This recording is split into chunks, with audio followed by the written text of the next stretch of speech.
Bismillahirrohmanirrohim. Assalomu alaykum hurmatli Unikefon Center kanalini doimiy ravishda kuzatib boruvchi qadrli do'stlar va kanalimizni endi kuzata boshlagan qadrli vatandoshlar. Barchalar salomatmisizlar? Do'stlar, Unikefonda kvadrati joyda kvadratdan ko'payib ketadi, bukilish qayrilishlarning hisobiga deb ko'p aytib o'tamiz. O'zi qancha joyga qanaqa Unikefon ketadi degan savollarga aniq sizlarga lo'nda qilib javob bermoqchimiz. Do'stlar, mana shu uyimiz o'zi joyda o'zi 40 kvadrat atrofida do'stlar. Mana shu joyga mash fasonimizda, skromniy fasonimizda qancha tunuka rasxod qilganmiz. Qadrdonlar, mana shu uyimizga, mana shu joyimizga 72 kvadrat tunuka rasxod qilganmiz.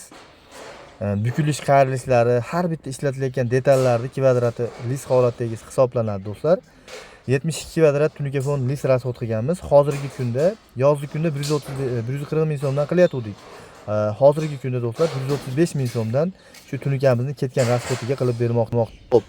Shu 40 kvadrat atrofidagi joyimizga 72 kvadrat atrofida tunika lis rasxod qilganmiz. Sizlar 40 kvadratga emas, qilingan Unikefonda listini rasxodiga 72 kvadratga 135 ming so'mdan pul berasizlar qadrdonlar. Shuni diqqat bilan e'tiborga olgan holda bemalol ekrandagi raqamlar bilan bog'lanib uylarga mana shunday Unikefonlar zakaz qilsanglar bo'ladi. Sizlarga ham uylarga juda ham ajoyib ko'rinishli Unikefonlar